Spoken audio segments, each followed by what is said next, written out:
Thank you so much.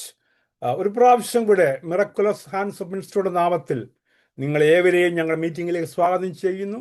നിങ്ങൾ കാണിക്കുന്ന ആ സ്നേഹത്തിനും സഹകരണത്തിനുമായി ഞങ്ങളുടെ നന്ദി അർപ്പിക്കുന്നു. അല്പസമയം പ്രിസ്കില്ല മാത്സിനോട് ചേർന്ന് നമുക്ക് ദൈവത്തെ പാടി സ്തുതിച്ച് മാത്രപ്പെടുത്താം. Priscilla, would you please? Praise the lord. എല്ലാവർക്കും യേശുക്രിസ്തുവിൻ്റെ നാമത്തിൽ വന്ദനം പറയുന്നു. എന്നെ ക്ഷണിച്ച് മത്യു അപ്പച്ചനോടും മിറാക്കിൾസ് ഹാൻഡ് ഓഫ് ജീസസിലുള്ള എല്ലാവരോടും ഈ മീറ്റിങ്ങിൽ ജോയിൻ ചെയ്ത എല്ലാവരോടും യേശുക്രിസ്തുവിൻ്റെ നാമത്തിൽ ഒന്നുകൂടെ വന്ദനം പറയുന്നു. നമുക്ക് ഈ നിമിഷം ചില പാട്ടുകൾ പാടി നമ്മുടെ ദൈവത്തിനെ സ്തുതിച്ച് ആരാധിക്കാം. ക്രിസ്തുവിൻ്റെ ദാനം എത്ര മധുരമായ, തേനിനേക്കാളും മധുരമേറിയ ഈ സ്നേഹത്തെ ഓർത്തുകൊണ്ട് നമുക്ക് സ്തുതിച്ച് ആരാധിക്കാം.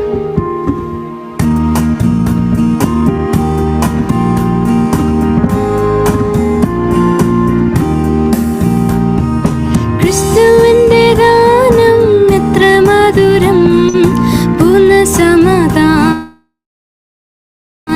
പൂർണ്ണ ആനന്ദം, എത്രയോ വിസ്താരം ഉള്ളൊരു നദി പോൽ, ആലംഗമോ ആഴം ഇല്ലൊരളവ്. ക്രിസ്തുവിൻ്റെ ദാനം എത്ര മധുരം, പൂർണ്ണ സമാധാനം, പൂർണ്ണ ആനന്ദം, എത്രയോ വിസ്താരം ഉള്ളൊരു നദി പോൽ, ആലംഗമോ ആഴം ഇല്ലൊരളവ്. എൻ്റെ അടിസ്ഥാനം ക്രിസ്തുവേശുവിൽ, പൂർണ്ണ സമാധാനം ഉണ്ണിപ്പാറയിൽ. എൻ്റെ അടിസ്ഥാനം ക്രിസ്തുവേശുവിൽ, പൂർണ്ണ സമാധാനം ഉണ്ണിപ്പാറയിൽ. പണ്ടേ എൻ്റെ പാപം മനസാക്ഷിയെ കുത്തി വിലാപം തിന്നതങ്ങനെ, എൻ വിശ്വാസ കൺകൾ നോക്കി ക്രൂശിന്മേൽ എല്ലാം തീർത്തു തന്നു ഇമ്മാനുവേൽ. എൻ വിശ്വാസ കൺകൾ നോക്കി ക്രൂശിന്മേൽ എല്ലാം തീർത്തു തന്നു ഇമ്മാനുവേൽ. എൻ്റെ അടിസ്ഥാനം ക്രിസ്തുവേശുവിൽ, പൂർണ്ണ സമാധാനം ഉണ്ണിപ്പാറയിൽ. എൻ്റെ അടിസ്ഥാനം ക്രിസ്തുവേശുവിൽ, പൂർണ്ണ സമാധാനം ഉണ്ണിപ്പാറയിൽ. കർത്തനുള്ളം കയ്യിൽ മറഞ്ഞിരിക്കെ പെയിൻ സൂത്രമെന്നിൽ മുട്ടും വെറുതെ. തീർത്ഥായുധങ്ങൾ എല്ലാം തകരും, ഇല്ല ചഞ്ചലങ്ങൾ ധൈര്യമോ പരം. തീർത്ഥായുധങ്ങൾ എല്ലാം തകരും, ഇല്ല ചഞ്ചലങ്ങൾ ധൈര്യമോ പരം. എൻ്റെ അടിസ്ഥാനം ക്രിസ്തുവേശുവിൽ, പൂർണ്ണ സമാധാനം ഉണ്ണിപ്പാറയിൽ. എൻ്റെ അടിസ്ഥാനം ക്രിസ്തുവേശുവിൽ, പൂർണ്ണ സമാധാനം ഉണ്ണിപ്പാറയിൽ. ഭയം സംശയങ്ങൾ തിരിനീങ്ങുവാൻ എത്ര വാഗ്ദത്തങ്ങൾ തന്നിട്ടുണ്ടു താൻ. അതിലൊരു വള്ളി ഇല്ലാതാകുമോ, പോകയില്ലോ തുള്ളി സാത്താനെ നീ പോ. എൻ്റെ അടിസ്ഥാനം ക്രിസ്തുവേശുവിൽ, പൂർണ്ണ സമാധാനം ഉണ്ണിപ്പാറയിൽ. എൻ്റെ അടിസ്ഥാനം ക്രിസ്തുവേശുവിൽ, പൂർണ്ണ സമാധാനം ഉണ്ണിപ്പാറയിൽ. ബുദ്ധിമുട്ടു കഷ്ടം പെരുകി വന്നാൽ എനിക്കെന്തു നഷ്ടം, ഞാൻ കർത്താവിനാ. യേശു താനൻ സ്വന്തം, തൻ്റെ രാജ്യവും എനിക്കുള്ള അംശം ആധാരെടുക്കും. യേശു താനൻ സ്വന്തം, തൻ്റെ രാജ്യവും എനിക്കുള്ള അംശം ആധാരെടുക്കും. എൻ്റെ അടിസ്ഥാനം ക്രിസ്തുവേശുവിൽ, പൂർണ്ണ സമാധാനം ഉണ്ണിപ്പാറയിൽ. എൻ്റെ അടിസ്ഥാനം ക്രിസ്തുവേശുവിൽ, പൂർണ്ണ സമാധാനം ഉണ്ണിപ്പാറയിൽ. എൻ്റെ അടിസ്ഥാനം ക്രിസ്തുവേശുവിൽ, പൂർണ്ണ സമാധാനം ഉണ്ണിപ്പാറയിൽ, പൂർണ്ണ സമാധാനം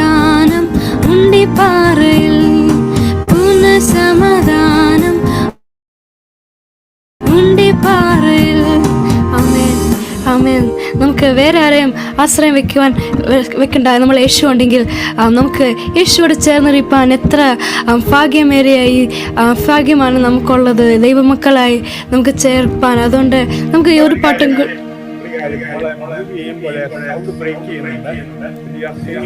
stay in one position, taking the song in between. നമുക്കൊരു പാട്ടും കൂടെ ചേർന്ന് നമുക്ക് പാടാം.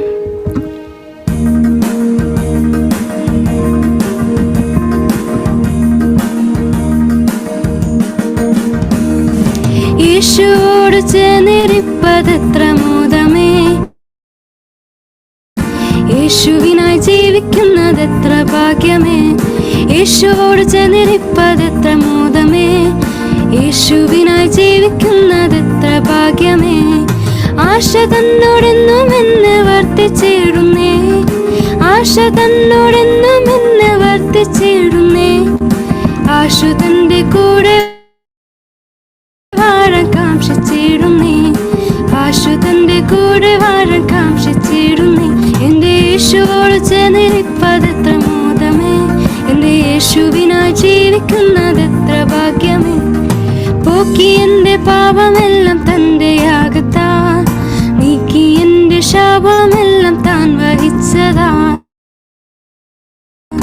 പോക്കി എന്റെ പാപമെല്ലാം തന്റെ യാഗത്താൽ, നീക്കി എന്റെ ശാപമെല്ലാം താൻ വഹിച്ചതാ. ഓർക്കും തോറും സ്നേഹം എന്നിൽ വർത്തിച്ചിടുന്നേ, ഓർക്കും തോറും സ്നേഹം എന്നിൽ വർത്തിച്ചിടുന്നേ. പാർക്കുന്നേ തൻ കൂടെ വാഴാനെന്നു സാധ്യമോ, പാർക്കുന്നേ തൻ കൂടെ വാഴാനെന്നു സാധ്യമോ. എന്റെ യേശുവോട് ചേർന്നിരിപ്പതെത്ര മോദമേ, യേശുവിനായി ജീവിക്കുന്നതെത്ര ഭാഗ്യമേ. യേശുവോട് ചേർന്നിരിപ്പാൻ എത്ര മോദമേ, യേശുവിനായി ജീവിക്കുന്നതെത്ര ഭാഗ്യമേ. ശ്രേഷ്ഠമേറും നാട്ടിൽ എന്റെ വാസമാക്കുവാൻ, ശോഭയേറും വീടെനിക്കൊരുക്കിടുന്നവൻ.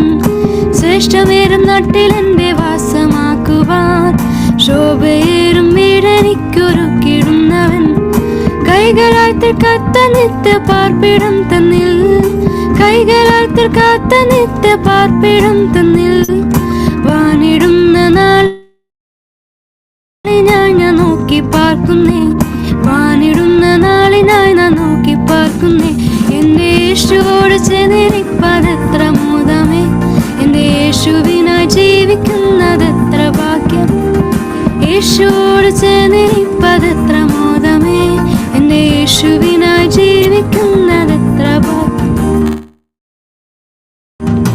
അന്നു തീരുമെന്റെ കഷ്ടം ഇനി മണ്ണിലെ, അന്നു മാറും എന്റെ ദുഃഖം നിശ്ചയം തന്നെ.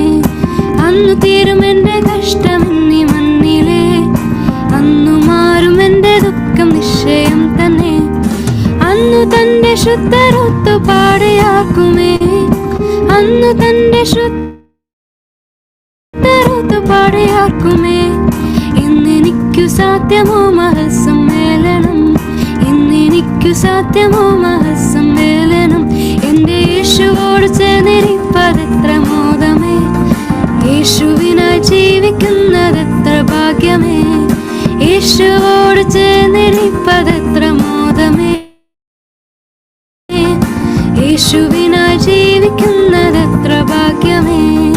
നല്ലവനെ വല്ലഭനെ പൊന്നുകാന്തനെ, അല്ല തീർക്കാനെന്നു വന്നു ചേർത്തിടുമെന്നെ.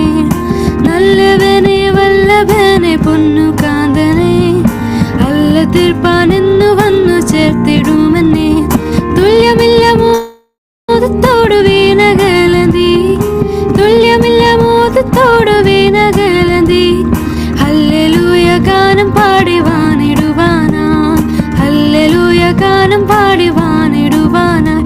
എന്റെ യേശുവോട് ചേർന്നിരിപ്പതെത്ര മോദം, യേശുവിനായി ജീവിക്കുന്നതെത്ര ഭാഗ്യമേ.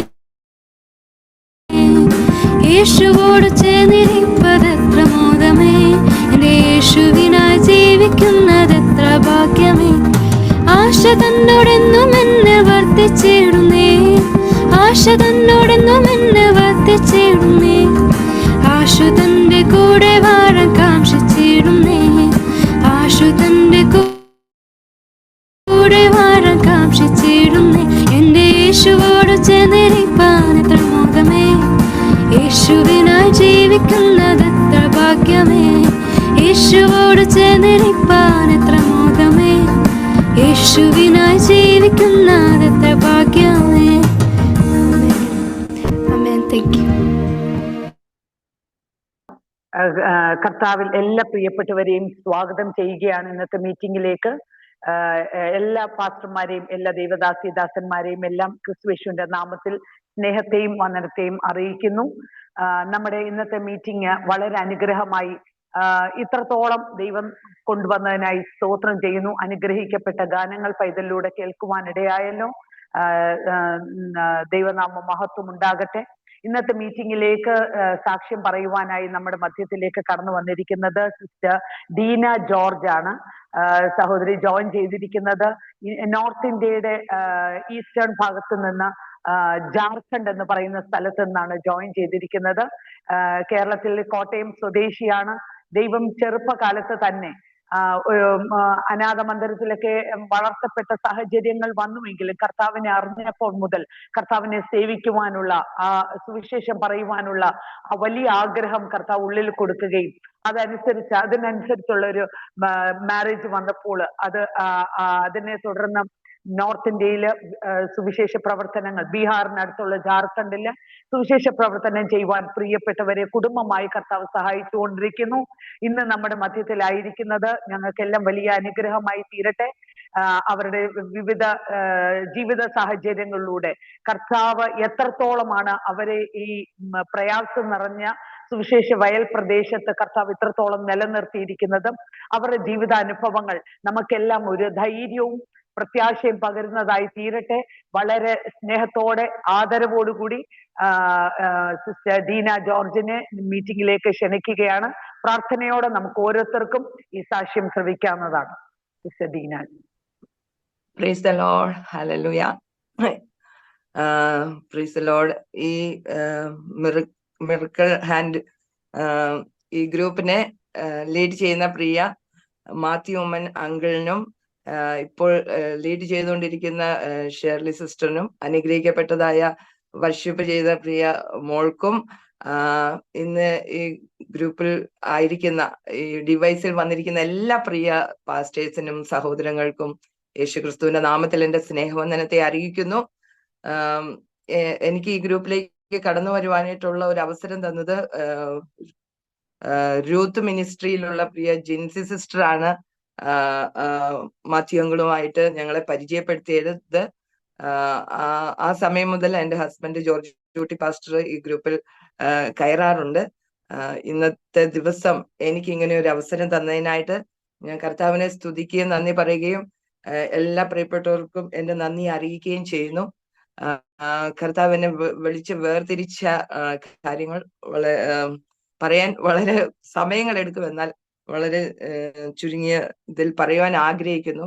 ഞാനൊരു ബ്രോക്കൺ ഫാമിലി എന്ന് പറഞ്ഞ പപ്പായും മമ്മിയും തമ്മിൽ തകർന്ന ഒരു ജീവിത സാഹചര്യമായിരുന്നു എൻ്റെ ചെറുപ്രായം എന്ന് പറയുന്നത്. പപ്പ ഒരു കാത്തലിക് ഫാമിലിയും മമ്മി ഒരു യാക്കോബ ഫാമിലിയിലും ആയിരുന്നു. അപ്പം പപ്പായുടെ കുടുംബം ഒരു യാഥാസ്ഥിക കുടുംബമായിരുന്നു. പാലായിൽ നിന്ന് അവര് പിന്നീട് മലബാറില് കാസർഗോഡിന്റെ പ്രദേശത്തേക്ക് കടന്നുപോയി. എന്റെ ചെറുപ്രായത്തില് 5 വയസ്സുള്ളപ്പോഴേ കാസർഗോഡിന്റെ പ്രദേശത്താണ് പിന്നെ ഞാൻ വളർന്നത്. എന്റെ മമ്മി എന്ന് പറയുന്നത് പാമ്പാടിയുടെ പ്രദേശത്തായിരുന്നു. അവര് പല ബിസിനസ്സുകൾ, അക്ബാരി അങ്ങനത്തെ ബിസിനസ്സുകളിലൊക്കെ പെട്ട ഒരു കുടുംബമായിരുന്നു മമ്മിയുടെ. അങ്ങനെ പപ്പായും മമ്മി ആ ഒരു ബിസിനസിന്റെ അകത്തേക്ക് കടന്നുപോയി. മലബാറിൽ ഞാൻ എൻ്റെ പപ്പായുടെ വീട്ടിലാണ് വളർന്നത്. അവര് കാത്തലിക് ഇതിലാണ്, മലകളൊക്കെയുള്ള സ്ഥലമാണല്ലോ കാസർഗോഡ്. അവിടെയുള്ള കത്തോലിക്ക പള്ളിയിലാണ് എൻ്റെ ചെറുകാലം ആയിരുന്നത്. അപ്പം പപ്പായും മമ്മി നാട്ടിലാണെന്നുള്ള ഒരു ഇതിലാണ് ഞാൻ അവിടെ ആയിരുന്നത്. കുറെ നാളത്തേക്ക് അവരെ കാണാനിടയായില്ല. പക്ഷെ ഞാൻ 6ാം ക്ലാസ്സിന്റെ അവധി സമയത്ത് പപ്പ മലബാറിലേക്ക് കടന്നു വരാനിടയായി. ആ സമയത്ത് ഭയങ്കര ദുഃഖിതനായിട്ടാണ് കടന്നു വന്നത്. അപ്പൊ ഏത് സാഹചര്യമാണെന്ന് ഞങ്ങൾക്ക് അറിയത്തില്ലായിരുന്നു. ഒന്നും ഷെയർ ചെയ്തില്ല. അതിനുശേഷം ഒരു 3 മാസം കഴിഞ്ഞ് പിന്നെ പപ്പ കടന്നു വന്നപ്പം പപ്പയുടെ മുഖത്തിന് ഭയങ്കര ഒരു വ്യത്യാസം, എന്തോ ഒരു പ്രകാശമുള്ള ഒരു അവസ്ഥയില്. അങ്ങനെ പപ്പയുടെ പെട്ടിക്കകത്ത് ഒരു ബൈബിള് കണ്ടു. അപ്പം പിന്നീടാണ് ഞാൻ മനസ്സിലാക്കുന്നത് പപ്പ ആ സമയങ്ങളിൽ രക്ഷിക്കപ്പെടുവാൻ ഇടയായിത്തീർന്നു. 84-ല് 87-ല് പപ്പായും മമ്മിയും തമ്മിലുള്ള ഫാമിലി പ്രോബ്ലം, മമ്മി വേറൊരു ലൈനിലേക്ക് കടന്നുപോയി, തമിഴ്നാട്ടിലേക്ക് കടന്നു. അങ്ങനെ തകർന്നിരിക്കുന്ന സമയത്ത്, വളരെ കടഭാരങ്ങളും ഭാര്യ വിട്ടുപോയതിന്റെ വിഷമത്തിലും എല്ലാം തകർന്നിരിക്കുന്നു. ദൈവത്തെ വിളിക്കുകയോ പള്ളിയിൽ പോവുകയോ ചെയ്യാതെ ഭയങ്കരമായിട്ട് കുടിച്ചും ഒക്കെ നടന്ന ഒരു വ്യക്തിയായിരുന്നു എന്റെ പപ്പ. പക്ഷേ തകർന്നിരുന്ന സമയത്ത് ഒരു കൂട്ടായ്മയിലേക്ക് ഒരു ആന്റി പപ്പയെ കൊണ്ടുപോകാനും അവിടെ വെച്ച് യേശുവിനെ സ്വീകരിക്കാനും വലിയൊരു ചേഞ്ച് പപ്പയുടെ ജീവിതത്തിൽ കടന്നു വന്നു. അതിനുശേഷം വളരെ തകർന്ന അവസ്ഥ, സാമ്പത്തിക ബുദ്ധിമുട്ടുകളൊക്കെ ഉള്ളത് കൊണ്ട് കുറച്ചു നാള് പപ്പ റഷ്യയിലേക്ക് വന്നതിന് ശേഷം ക്യാമ്പസ് ക്രൂസൈഡ് എന്ന് പറയുന്ന ബാംഗ്ലൂരിലുള്ള അവരുടെ ഓഫീസിന്റെ ക്യാൻറ്റീനിലായിട്ട് വർക്ക് ചെയ്തുകൊണ്ടിരിക്കുകയായിരുന്നു. അപ്പം പിന്നെ പപ്പ വീട്ടിലോട്ട് കടന്നു വന്നപ്പോൾ പിന്നീടാണ് എന്റെ വല്യമ്മച്ചി പറയുന്നത്, നിനക്ക് നിന്റെ മക്കളെ നോക്കാൻ കഴിയത്തില്ലെങ്കിൽ എവിടെയെങ്കിലും കൊണ്ടയാക്ക് എന്നൊക്കെ പപ്പയുടെ പെങ്ങന്മാരൊക്കെ പറഞ്ഞു. എന്നാൽ അന്നത്തെ സാഹചര്യം അങ്ങനെയായിരുന്നു. ഞങ്ങളെ പഠിപ്പിക്കാനായിട്ടുള്ള, എനിക്കൊരു അനീതിയും കൂടെ ഉണ്ട്. അനീതി മമ്മിയുടെ വീട്ടിലായിരുന്നു നിന്ന്. ഞങ്ങൾ അങ്ങനെ ഒരുമിച്ച് നിന്നിട്ടില്ല ചെറുകാലം. ഒരു കുടുംബത്തിന്റെ സന്തോഷമൊന്നും ലഭിച്ചില്ല. അങ്ങനെ പിന്നെ KNH എന്ന് പറയും, അങ്ങനെ തൃശ്ശൂരുള്ള ബദലാശ്രമത്തിലെ KNHന്റെ സപ്പോർട്ടിലാണ്, അവിടുത്തെ ഓർഫനേജിലാണ് വളർന്നത്. എന്നെ സഹായിച്ചത്, എന്നെ പഠിപ്പിച്ചത് ജർമ്മനിയിലുള്ള ഒരു ആന്റിയുടെ സ്പോൺസർഷിപ്പിലാണ്. എനിക്ക് പ്രീ ഡിഗ്രി വരെ തൃശ്ശൂർ ബദേലിൽ പഠിക്കുവാൻ കർത്താവ് കൃപ ചെയ്തു. അവിടേക്ക് പോയതാണ് എന്റെ ജീവിതത്തെ കർത്താവിനെ അറിയാനായിട്ടുള്ള അവസരങ്ങൾ ലഭിച്ചത്.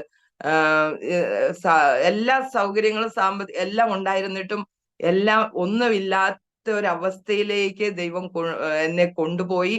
അങ്ങനെ ഞാൻ ആ ബദേലിലായിരിക്കുന്ന സമയത്ത് അവിടെ ഒരു ചാപ്പലുണ്ട്. അവിടെ ചാപ്പൽ സർവീസിന് എന്നും രാവിലെ പോണം.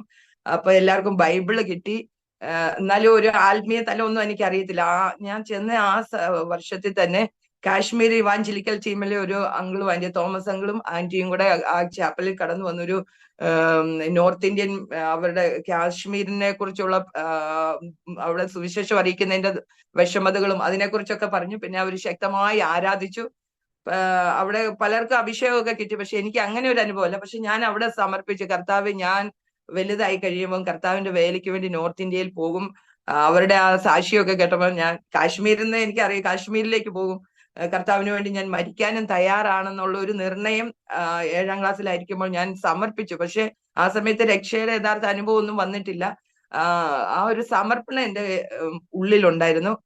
പിന്നെ അവധിക്കാലങ്ങളിൽ ഞങ്ങൾക്ക് പോകാൻ അവരുടെ ഇല്ല. അങ്ങനെ പപ്പ ക്യാമ്പസ് ക്രൂസൈഡിലെ അങ്കിൾമാരോടൊക്കെ പറഞ്ഞിട്ട് അങ്ങനെ എല്ലാ ക്യാമ്പുകളിലും അവധിക്കാലങ്ങളിൽ പോകുമായിരുന്നു. അതുകൊണ്ട് ഒന്നും കൂടെ സുവിശേഷ ദർശനം കർത്താവിന്റെ ഉള്ളിൽ കൊടുത്തു. Campus crusade, CF child evangelism fellowship, അതിന്റെയൊക്കെ ക്യാമ്പുകളിൽ പോകും. അപ്പം അതിൻ്റെ അകത്തുള്ള പാട്ടുകൾ, ഇന്ത്യയിൽ മുഴുവനും സുവിശേഷം അറിയിക്കണം എന്നുള്ള പാട്ടുകളൊക്കെ എനിക്ക് ഭയങ്കര ചലഞ്ചായി. അങ്ങനെ നോർത്ത് ഇന്ത്യയിലേക്ക് എനിക്ക് സുവിശേഷത്തിലേക്ക് പോകണമെന്നുള്ള ഒരു ആഗ്രഹം എന്റെ ഹൃദയത്തിലുണ്ടായിരുന്നു. അങ്ങനെ 94-ലാണ് എന്റെ പ്രീ ഡിഗ്രി കാലഘട്ടം കഴിഞ്ഞിട്ടുള്ള സമയത്ത് ഒരു ഭവനത്തിൽ കടന്നു, ഒരു IPCയുടെ ഒരു ചർച്ചിലേക്ക് എനിക്ക് അവിചാരിതമായി കടന്നു പോകാനിടയായി. അവിടെ സ്നാനത്തെ കുറിച്ചുള്ള ക്ലാസ് ഉണ്ടായിരുന്നു. അന്നേരം കൊർന്നലിയോസിന്റെ ഭവനത്തിന് സ്നാനത്തിന് മുന്നേ അഭിഷേകം കിട്ടി എന്നുള്ള ആ ഒരു ടീച്ചിങ് ഒക്കെ എനിക്ക് ഹൃദയത്തിൽ ഭയങ്കരമായിട്ട് ടച്ച് ചെയ്തു. അതിനുശേഷം ഒരാഴ്ച കൊണ്ട് എന്റെ ജീവിതത്തിൽ ഏപ്രിൽ മാസത്തിൽ ഞാൻ രക്ഷാനിർണയം പ്രാപിച്ചു. ഒരു വീട്ടിലിരുന്ന് പ്രാർത്ഥിക്കുന്ന ഞങ്ങൾ 2-3 പേരേ ഉള്ളൂ. കുറെ കാത്തിരിപ്പ് യോഗങ്ങൾ ഞാൻ നേരത്തെ പോയിട്ടുണ്ട്. അപ്പം പാട്ട് പാടി സ്തുതിക്കുമ്പോൾ അന്യഭാഷ കിട്ടും, നാവ് തുറന്നു കൊടുക്കുന്നൊക്കെ പറഞ്ഞു കേട്ടിട്ടുണ്ട്. പക്ഷെ എന്റെ ഉള്ളിലെ ഒരു ചോദ്യമായിരുന്നു, കർത്താവെ, അവര് ഒരുമിച്ച് കൂടിയിരുന്നപ്പോൾ പാട്ട് പാടിയപ്പോഴേ, എനിക്ക് പാട്ട് പാടുമ്പോഴല്ല, അല്ലാതെ എനിക്ക് അഭിഷേകം തരണമെന്ന് എന്റെ ഹൃദയത്തിന്റെ അകത്തുള്ള ഒരു ക്വസ്റ്റ്യൻ ആയിരുന്നു. എന്നാൽ ഞങ്ങൾ 2-3 പേര് ഉള്ളായിരുന്നു. അപ്പൊ പാസ്റ്റർ ആന്റി പറഞ്ഞു, നമുക്ക് പ്രാർത്ഥിക്കാം എന്ന് പറഞ്ഞിട്ട് ആന്റി പ്രാർത്ഥിക്കാൻ തുടങ്ങി. ആ സമയത്ത് എനിക്ക് ശക്തമായ ഒരു അഭിഷേകം തന്നു. പല പല ഭാഷകളിൽ എനിക്ക് അന്യഭാഷകളിൽ സംസാരിക്കുവാനും അന്യഭാഷയിൽ പാടുവാനായിട്ടുള്ള കൃപ തന്നു. ആ അഭിഷേകത്തോടു കൂടി ദൈവം എന്നിൽ ദൈവിക ജ്ഞാനം തന്നു. ഈ ലോകത്തിന്റെ ജ്ഞാനത്തിൽ ഞാൻ ഒന്നുമല്ല, എനിക്ക് പഠിച്ച് മുന്നോട്ട് പോകാനായിട്ടുള്ള സാഹചര്യങ്ങൾ ഉണ്ടായില്ല. എന്നാൽ ഒരു ദൈവദാസി ചില വർഷങ്ങൾക്ക് ശേഷം പറഞ്ഞു, ഈ ലോകത്തിന്റെ ജ്ഞാനത്തിൽ നിനക്ക് മുന്നേറാൻ പറ്റിയില്ലെങ്കിൽ ദൈവിക ജ്ഞാനത്താൽ ഞാൻ നിന്നെ നിറച്ചിരിക്കുന്നു എന്നുള്ള ഒരു ശബ്ദം എനിക്ക് കേൾക്കുവാൻ ഇടയായി തീർന്നു. അങ്ങനെ ദൈവിക ജ്ഞാനത്താൽ നിറച്ചു. പിന്നീട് ഒരു TTC കോഴ്സ് ഞങ്ങളുടെ ഹോസ്റ്റലിൽ നടത്തിയതിന് ശേഷം ഞാൻ ഒരു ബെദസ്ത എന്ന് പറയുന്ന ചിങ്ങവനത്തുള്ള മറിയാമ്മ തമ്പിയുടെ ബൈബിൾ സ്കൂളിൽ ഒരു വർഷം പഠിക്കുവാനും അവിടെ ചില വർഷങ്ങളിലായിരിക്കാനും ഇടയായി. അപ്പോൾ എന്റെ ജീവിതത്തെ എന്ന് പറഞ്ഞാല് ഞാനിങ്ങനെ വചനം വായിച്ചപ്പം ദൈവവചനം പ്രവചന ശബ്ദമാണ്, ദൈവവചനം ദൈവമാണ്. അപ്പോൾ ബൈബിൾ വായിച്ചുകൊണ്ടിരുന്നപ്പോൾ എനിക്ക് പ്രകടമാക്കി തന്ന ഒരു അധ്യായമാണ് യെശയ്യാവ് 49 അധ്യായം.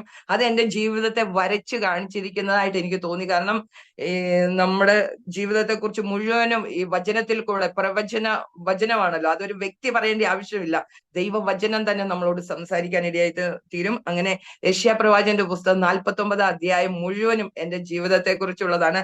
അതിന്റെ 1-ാമത്തെ വാക്യം തന്നെ ഇന്ന് ഇവിടെ നിവർത്തിയാകുകയാണ്. ദ്വീപുകളെ എന്റെ വാക്ക് കേൾപ്പിൻ, ദൂരത്തുള്ള വംശങ്ങളെ ശ്രദ്ധിപ്പിൻ, യഹോവ എന്നെ ഗർഭം മുതൽ വിളിച്ചു, എന്റെ അമ്മയുടെ ഉദരത്തിൽ ഇരിക്കെ തന്നെ എന്റെ പേർ പ്രസ്താവിച്ചു. ഹല്ലേലൂയ.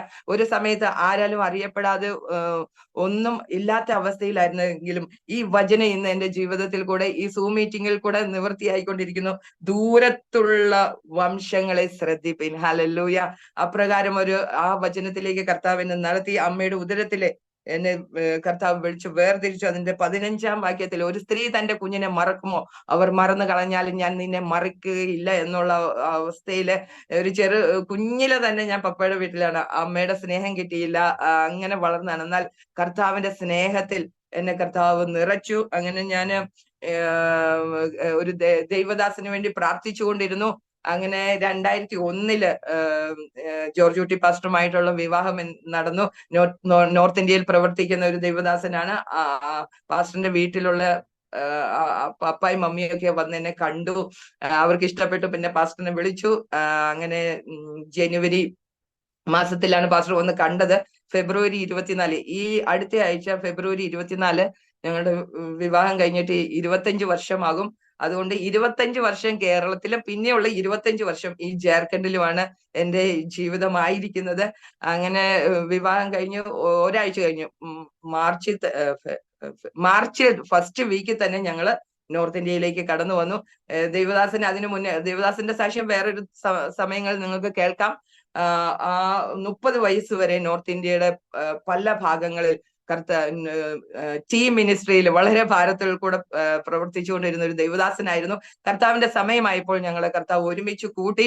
ഈ 25 വർഷക്കാലത്തോളം ഈ ദേശത്ത് ഞങ്ങളെ ആക്കിക്കൊണ്ടിരിക്കുന്നു. ഞങ്ങൾ കടന്നു വന്ന ടീം മിനിസ്ട്രിയിലായിരുന്നു, ദൈവദാസനായിരുന്നു. ഞങ്ങൾ കടന്നു വന്ന് ഈ പ്രസ്ഥാനത്തില് കാൽവരി ഗോസ്പൽ മിനിസ്ട്രി എന്ന് പറഞ്ഞൊരു പ്രസ്ഥാനത്തിലാണ് ഞങ്ങൾ ആയിരിക്കുന്നത്. അവിടെ ചെറുപ്രായത്തിലെ കടന്നു വന്ന ദേവദാസ് ആ ഒരു ലെവലിൽ തന്നെയാണ് ഞങ്ങളെ ഇപ്പോഴും അവർ കാണുന്നതായിരിക്കാം. എന്നാൽ കർത്താവ് ഞങ്ങളെ ഉയർത്തുവാൻ ഇടയായി തീർന്നു. ഹല്ലേലൂയ. യെശയ്യാ പ്രവാചകന്റെ പുസ്തകം 49-ാം അധ്യായത്തിന്റെ 9-ാം വാക്യത്തിൽ, ഞാൻ നിന്നെ കാത്തു, നിന്നെ ജനത്തിന് നിയമമാക്കി വെച്ചിരിക്കുന്നു. ഇന്ന് നോർത്ത് ഇന്ത്യയിൽ അനേക പ്രതികൂലങ്ങള്, പ്രശ്നങ്ങൾ പലയിടങ്ങളിലും നിങ്ങൾ കേട്ടുകൊണ്ടിരിക്കുകയാണ്. ദൈവകൃപയാൽ കർത്താവ് ഞങ്ങൾ ഇവിടെ കാത്തു. ഹല്ലേലൂയ. ജാർഖണ്ഡ് എന്ന് പറയുന്നത് ഒരു ആദിവാസി സ്റ്റേറ്റ് ആണ്, ട്രൈബൽ ഏരിയയാണ്. ഇവിടെ അനേകം ക്രിസ്ത്യൻ ചർച്ചസുകൾ ഉണ്ട്, കാത്തലിക്, CNI, ജർമ്മൻ മിഷൻ എന്നൊക്കെയുള്ള ഉണ്ട്. പക്ഷേ ഇവിടെ ഒരു പെന്റക്കോസ്റ്റൽ അനുഭവം ഇല്ല. ഇവിടുത്തെ പെന്റക്കോസ്റ്റൽ ചർച്ചുകൾ തന്നെ ആത്മാവിലുള്ള ആരാധനയില്ല. ഹല്ലേലൂയ. അങ്ങനെ അത് ടൗൺ ഏരിയയിൽ പിന്നെ അനേക ഉൾഗ്രാമങ്ങളുണ്ട്. ദൈവദാസന് ആ ഉൾഗ്രാമങ്ങളിലൊക്കെ പ്രവർത്തിക്കുവാൻ കർത്താവ് കൃപ ചെയ്തു. ഇവിടുത്തെ ആ മിനിസ്ട്രിയുടെ ടീമിന്റെ അത് മെറ്റഡോർ വണ്ടി ഉണ്ടായിരുന്നു. അതിൻ്റെ അകത്ത് ഗോസ്പൽ പാക്കറ്റുകൾ വെച്ച് ഗ്രാമാന്തരങ്ങളിൽ പ്രവർത്തിക്കാൻ ദൈവദാസന് കൃപ ചെയ്തു. ആ ഇടങ്ങളിൽ സ്ഥലങ്ങളിലൊക്കെ ഇപ്പോൾ ചർച്ചസുകളുണ്ട്. എന്നാൽ ഞങ്ങൾ വിവാഹിതരായതിനു ശേഷം ഞങ്ങളുടെ വലിയ പാസ്റ്റേഴ്സ് പറഞ്ഞു, ജോർജ് കുട്ടി ഒരു പാലക്കോട് എന്ന് പറഞ്ഞ ഒരു സ്ഥലത്ത് പോ, അവിടെ ചർച്ചും ഉണ്ട്, വണ്ടി അവിടെ നീ പ്രവർത്തിക്കാൻ പറഞ്ഞു. അപ്പോൾ ദേവദാസന്റെ ആഗ്രഹം പുതിയൊരു സ്ഥലത്തേക്ക്, പുതിയൊരു സ്ഥലത്ത് കർത്താവിന്റെ ചർച്ച് മിനിസ്ട്രി ചെയ്യണമെന്നുള്ള ഒരു ആഗ്രഹം ദേവദാസിനുണ്ടായിരുന്നു. അങ്ങനെ ഞങ്ങള് ജാർഖണ്ഡില് റാഞ്ചിയിൽ നിന്ന് 40 കിലോമീറ്റർ ദൂരത്തുള്ള ഒരു സ്ഥലത്തേക്ക്, കൂട്ടി എന്ന് പറഞ്ഞ സ്ഥലത്തേക്ക് പോകുവാൻ ആഗ്രഹിച്ചു. അപ്പോൾ ഞങ്ങളുടെ സീനിയേഴ്സ് പാസ്റ്റേഴ്സ് പറഞ്ഞു, ജോർജ് കുട്ടിക്ക് എന്താ വട്ടുണ്ടോ, അവിടെ ഒരാത്മാവ് പോലും രക്ഷിക്കപ്പെടുന്നില്ല. അപ്പൊ ഇങ്ങനത്തെ ഒക്കെ ശബ്ദം കേട്ടപ്പോ ഞാനോർത്ത് ഇങ്ങനെയാണ് ദേവദാസന്മാർ, ഞാൻ ഭയങ്കര റഫായിട്ട് സംസാരിക്കുന്നല്ലോ എന്ന് ഓർത്ത് എനിക്കൊരു ടെൻഷനൊക്കെ വന്നു. എന്നാൽ ഞങ്ങൾ വിശ്വാസത്തോടുകൂടെ, അന്നത്തെ കാലത്തൊക്കെ ഈ റിക്ഷ മനുഷ്യര് ചവിട്ടുന്ന റിക്ഷയാണ്, അതിൽ കയറി ഞങ്ങൾ ഈ കൂട്ടിന്ന് പറഞ്ഞ പ്രദേശത്ത് വന്നിട്ട് ആ റിക്ഷയിൽ കയറി ഇങ്ങനെ കറങ്ങുവാണ്. ഞങ്ങൾക്കൊരു വീട് കിട്ടണോന്ന് പറഞ്ഞ്. വീടില്ല. ദേവദാസന്റെ അടുത്ത് വന്നപ്പോ ഒരു ചെറിയൊരു ചീനിച്ചട്ടിയും 2 പ്ലേറ്റും ഉണ്ട്, അതല്ലാതെ ഒന്നും ഞങ്ങളുടെ കയ്യിലില്ല. അപ്പം ഈ റിക്ഷയിൽ കയറി ഇങ്ങനെ എവിടെ ഞങ്ങൾ താമസിക്കും ഈ ദേശത്ത്?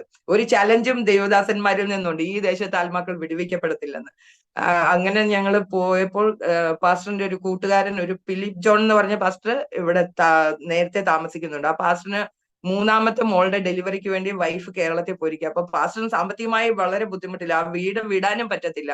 ആ സമയത്ത് ഞങ്ങൾ ചെന്ന് ചോദിച്ചാൽ, എന്നാ ജോർജ് കുട്ടി ഒരു കാര്യം ചെയ്യും, ഞാൻ കേരളത്തിൽ പോവുകയാണ്, അപ്പൊ നിങ്ങൾ ഇവിടെ താമസിച്ചോളാൻ പറഞ്ഞതുകൊണ്ട് ആദ്യം ഞങ്ങൾ താമസിക്കുന്ന വീട്ടിൽ അവരുടെ സാധനങ്ങൾ ഉണ്ടായിരുന്നു. അപ്പൊ ദൈവം നമ്മളെ കാക്കുന്ന വഴികള് നമ്മൾ വിശ്വാസത്തോടുകൂടെ ഇറങ്ങിയാൽ കർത്താവിന് വേണ്ടി ഇറങ്ങിയാൽ കർത്താവ് നമ്മളെ കാക്കും. കർത്താവിന്റെ വചനങ്ങൾ നമുക്കുണ്ട്.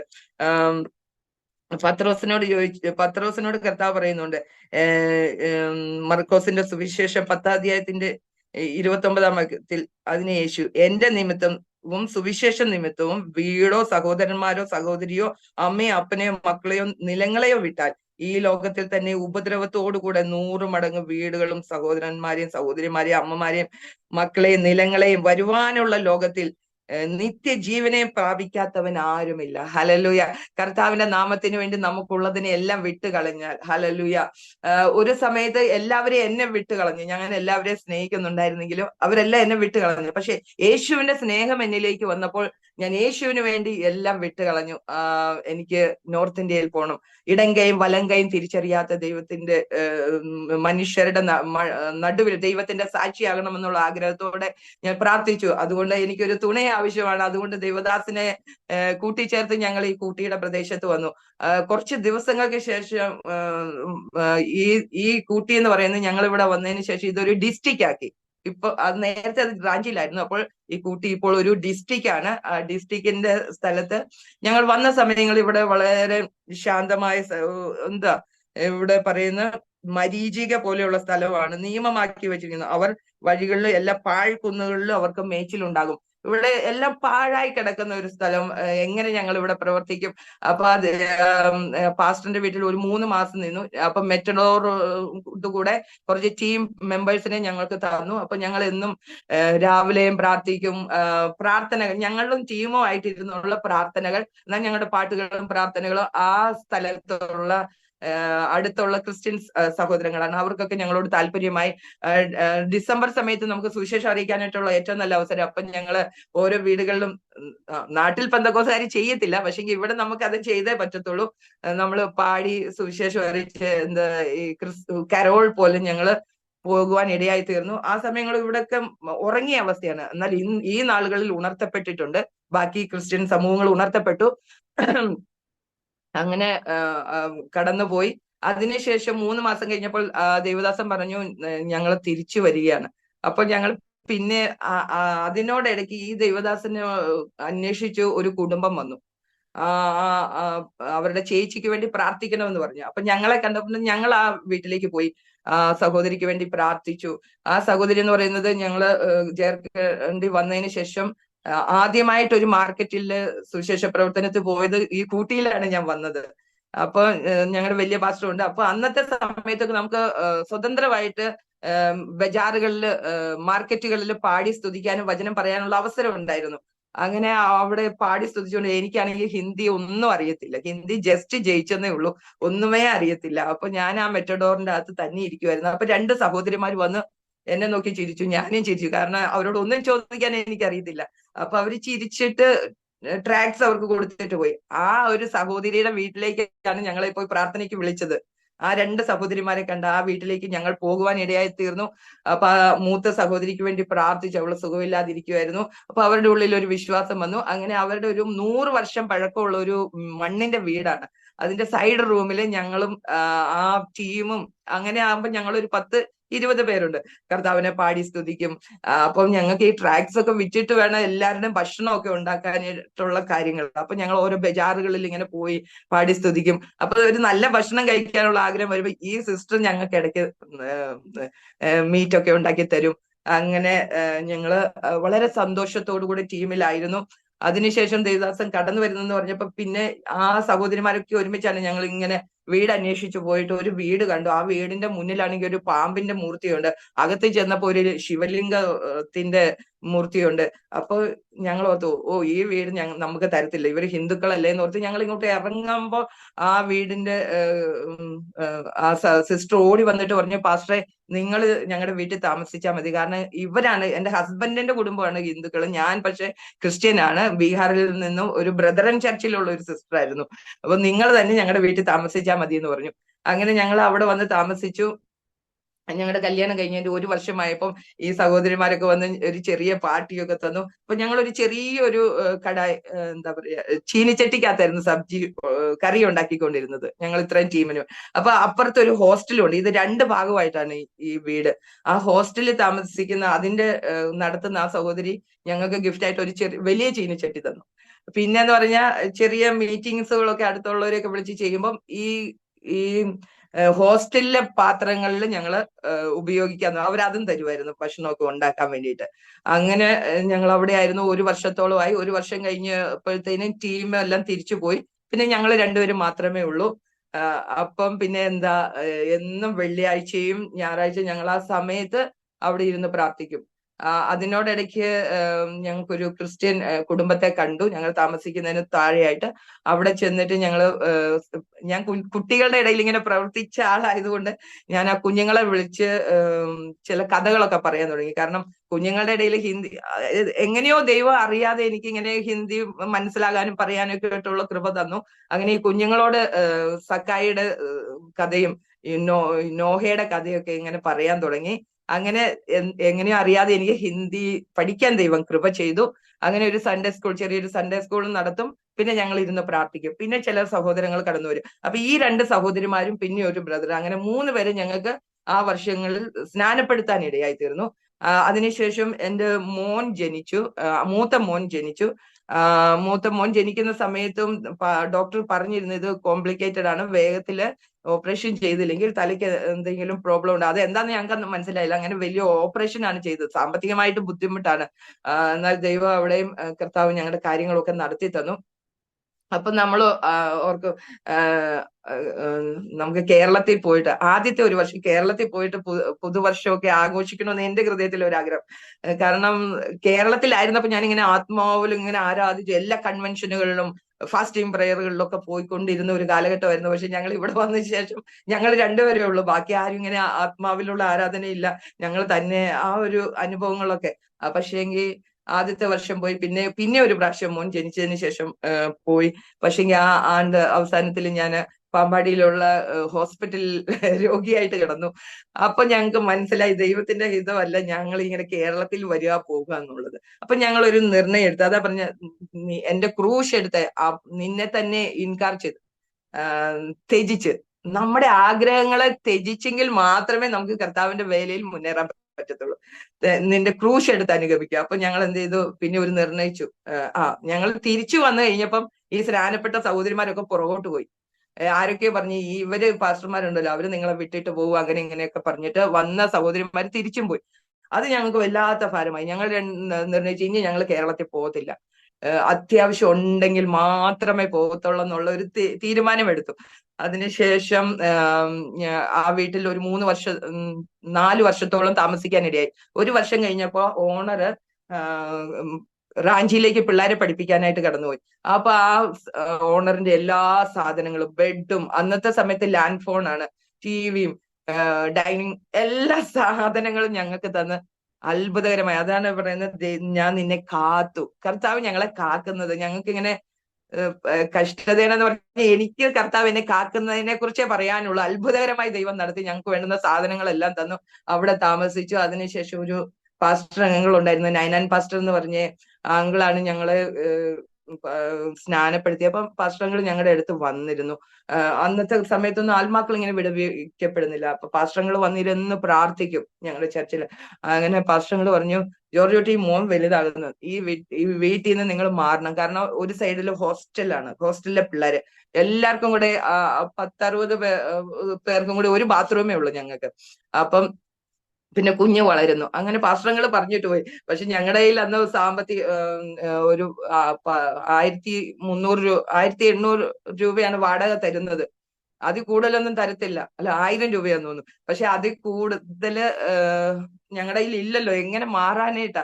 അപ്പൊ ഒരു മർത്തോമ മലയാളി കുടുംബം ഉണ്ടായിരുന്നു. അവര് മാത്രമേ ഉള്ളായിരുന്നു ഇവിടെ മലയാളികളായിട്ട്, 2 പാസ്റ്റേഴ്സും, അങ്ങനെ ഞങ്ങൾ 5 പേരുള്ളൂ. അപ്പൊ ആ മർത്തോമ കുടുംബത്തിന്റെ വീട്ടിൽ ഞങ്ങളെ ഇടയ്ക്ക് ഈ മലയാളികളായി ഞങ്ങൾ ഒരുമിച്ച് പ്രാർത്ഥിക്കാൻ പോകുമായിരുന്നു. അപ്പൊ ആ ബ്രദറൊക്കെ റാഞ്ചിയിലേക്ക് പോകും. അപ്പൊ ആ വീടുണ്ട്, ഞാൻ നല്ലൊരു വീടാ കേട്ടോ. അവിടെ ചെല്ലുമ്പോഴൊക്കെ നമ്മളെങ്ങനെ ഈ വീട്ടിൽ താമസിക്കും. പക്ഷേ അവര് മാറിയപ്പോ ദൈവം അത്ഭുതം പ്രവർത്തിച്ച, അവര് ഹിന്ദു വീടാണ്. പക്ഷെങ്കിൽ അവര് ഓണർ 1800 രൂപയ്ക്ക് ഞങ്ങൾക്ക് ആ വീട് തന്നു. പക്ഷെ കയ്യിലൊന്നുമില്ല. വിശ്വാസത്തോടെ ഞങ്ങൾ ആ വീട്ടിലേക്ക് കടന്നു വന്നു. അതിനുശേഷം അവിടെ ഒരു 2 വർഷം താമസിച്ചതിന് ശേഷം അപ്പൊ ചെറുതായിട്ട് ഓരോ ഗ്രാമങ്ങൾ, അത് നമുക്ക് പറയാനായിട്ട് സമയമില്ല, ഓരോ ഗ്രാമങ്ങളൊക്കെ ഇങ്ങനെ തുറന്നു വന്ന് ആത്മാക്കളൊക്കെ ഇങ്ങനെ വിടുവിക്കപ്പെട്ടു വന്നു. ഗ്രാമത്തിൽ ആരാധന ഉണ്ടായിരുന്നു. അവിടെ ഒരു മണ്ണ് കൊണ്ടുള്ള വീടൊക്കെ ആ ഗ്രാമം തുറന്നത് അത് വേറൊരു കഥയാണ്. പക്ഷെങ്കിൽ അങ്ങനെ ഞങ്ങൾ ആ വീട്ടിൽ നിന്ന് അപ്പോ അവിടുന്ന് വേറൊരു നമ്മുടെ കേരളത്തിലെ പോലെ ഇവിടുത്തെ വീടുകൾ വേറെ രീതിയിൽ ഉണ്ടാക്കുന്നത്, പക്ഷെ കേരളത്തിലെ മോഡലിൽ ഉണ്ടാക്കിയിരിക്കുന്ന ഒരു വീടുണ്ട്. അവിടുത്തെ ആന്റി, ഞാൻ എന്റെ മോളുമായിട്ട് ആന്റിയുടെ അടുത്ത് പോകും. പ്രായമുള്ള ഒരു നേഴ്സ് ആന്റിയാണ്. അപ്പൊ ആന്റി ഞങ്ങളെ സ്വീകരിക്കും. അങ്ങനെ ആന്റി ഞങ്ങളുടെ കൂടെ ആന്റി GFAയുടെ വിശ്വാസിയാണ്. പക്ഷെ ഞങ്ങളുടെ ഇടയ്ക്കുള്ള മീറ്റിങ്ങിന് വരും. എനിക്ക് പാസ്റ്ററിന്റെ വചനം കേൾക്കാൻ ഇഷ്ടമാന്ന് പറഞ്ഞിട്ട് ആന്റി വരും. ഞായറാഴ്ച അവരുടെ ആരാധന.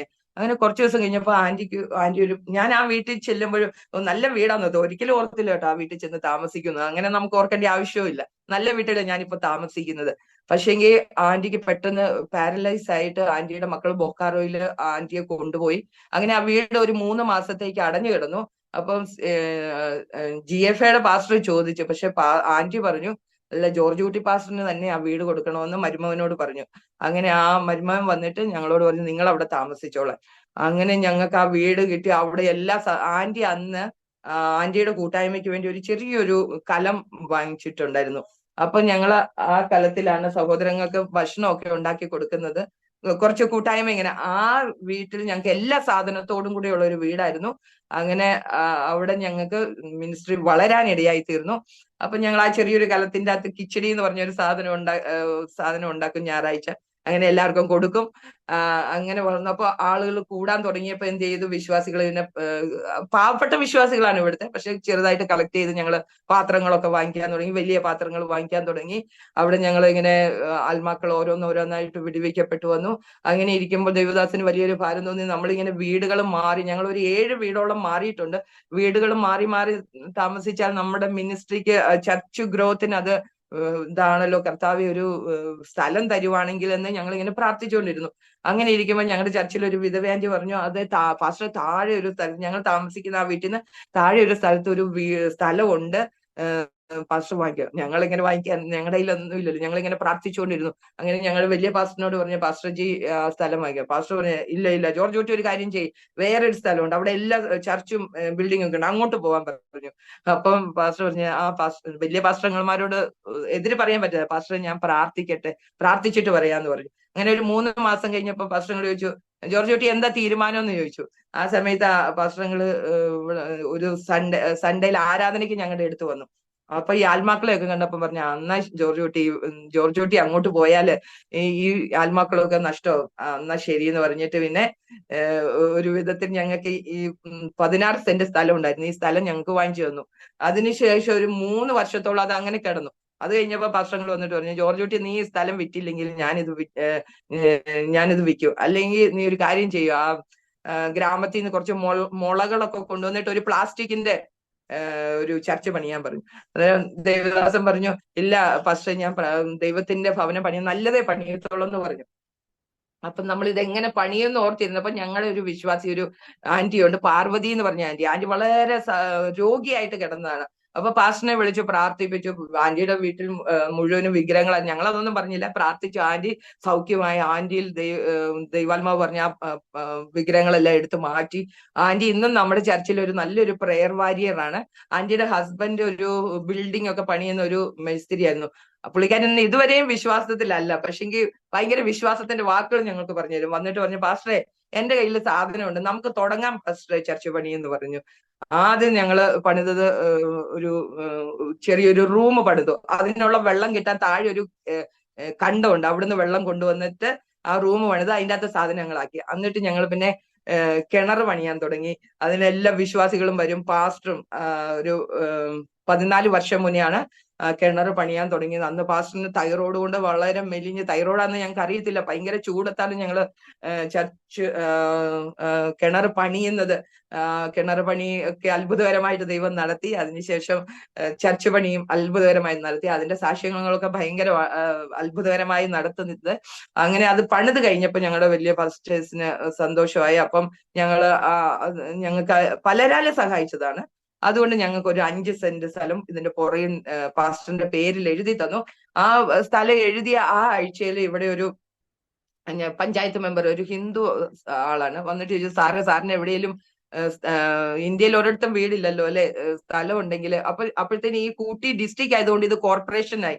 പക്ഷെ നിങ്ങൾ ഇവിടെ വന്ന് കണ്ടാൽ ഇത് ഒരു സാധാരണ നമ്മുടെ നാട്ടിലെ ഒരു ഗ്രാമപഞ്ചായത്ത് പോലെയുള്ളൂ, പക്ഷെ ഇതൊരു ഡിസ്ട്രിക്റ്റ് ആണ്. അപ്പൊ ഞങ്ങൾ ഒരു കോർപ്പറേഷനിലാണ് താമസിക്കുന്നത്. കണ്ടാൽ അതൊരു ഗ്രാമം കേട്ടോ.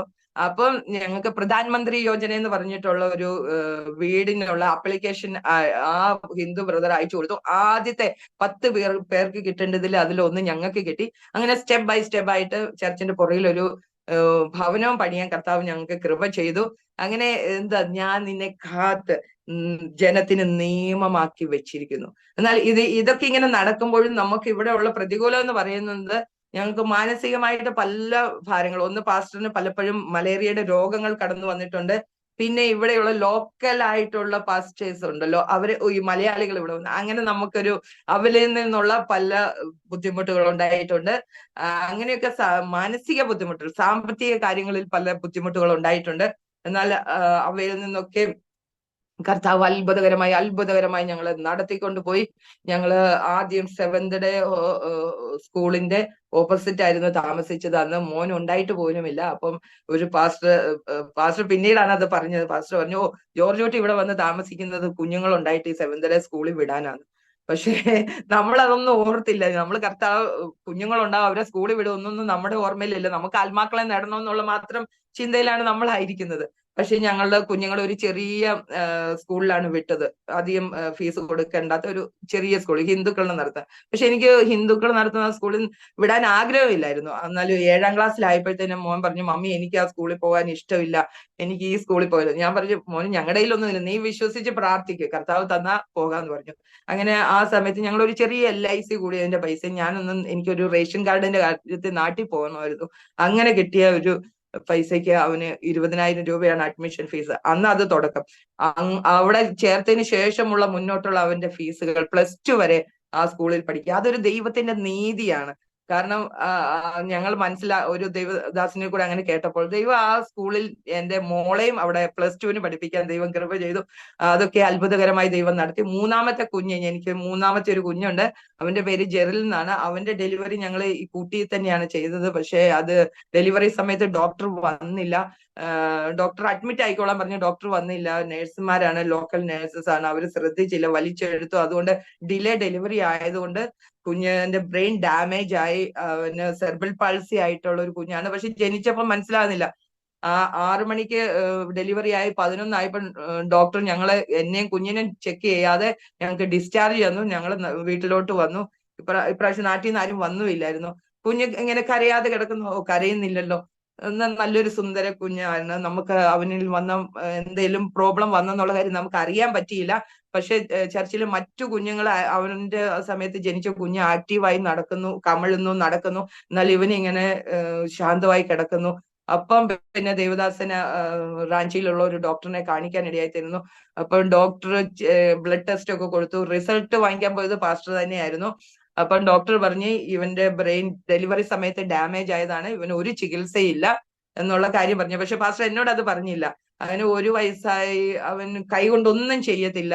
നമ്മൾ പിടിച്ചാൽ ഇങ്ങനെ നിൽക്കുമായിരുന്നു, ഒരു കാര്യങ്ങളും ചെയ്യത്തില്ല. അപ്പം അവന്റെ പപ്പായ അവരെല്ലാം പറഞ്ഞ് നമുക്ക് വെല്ലൂര് കൊണ്ടു, അവിടെ കൊണ്ടു. പക്ഷെ പാസ്റ്ററിനോട് ഡോക്ടർ പറഞ്ഞ കാര്യം മനസ്സിന്റെ അകത്ത് ഉണ്ടായിരുന്നു. എന്നാലും അങ്ങനെ പിന്നെ അവന് ചെറിയ ചെറിയ ഇങ്ങനെ ജഡ്ക വരുമായിരുന്നു. പക്ഷെ അതൊരു ഫിക്സ് ആണെന്ന് ഞങ്ങൾക്ക് മനസ്സിലായില്ല. മരുന്ന് തന്നിരുന്നു, പക്ഷെ ഞങ്ങൾ അത് കൊടുത്തില്ലായിരുന്നു. അത് ആ ഫിക്സ് ഇങ്ങനെ കൂടി കുറച്ച് നാൾ കഴിഞ്ഞപ്പോൾ അവന് ഫിക്സ് കൂടുതലായി. അങ്ങനെ ഞങ്ങള് ദൈവകൃപ നിമാൻസിൽ ഒന്ന് പോകാൻ ദൈവം കൃപ ചെയ്തു. പക്ഷെ അവിടെയും അവര് ഡോക്ടേഴ്സ് പറഞ്ഞു ഇതിന് മെഡിക്കൽ സയൻസിൽ ഒരു ചികിത്സയില്ല എന്ന് പറഞ്ഞു. അങ്ങനെ പിന്നെ ഇവിടെ ഒരു വലിയൊരു ഡോക്ടറിനെ, ഒരു 10 വയസ്സുള്ളപ്പോ ഇവിടെ ഒരു ഡോക്ടറിനെ കാണിച്ചു. അപ്പൊ ഡോക്ടർ അല്ലെങ്കിൽ അവന് നമ്മളെ കൗൺസിലിങ്ങിലൊക്കെ കൊണ്ടുപോകും. പക്ഷെ ആ ഡോക്ടർ പറഞ്ഞു ഇവനെ ഈ ലോകത്തിന്റെ എവിടെ കൊണ്ടുപോയാലും ഇവനൊരു ചികിത്സയില്ല, ഇവന്റെ ബ്രെയിൻ ഉണങ്ങിപ്പോയെന്ന് പറഞ്ഞു.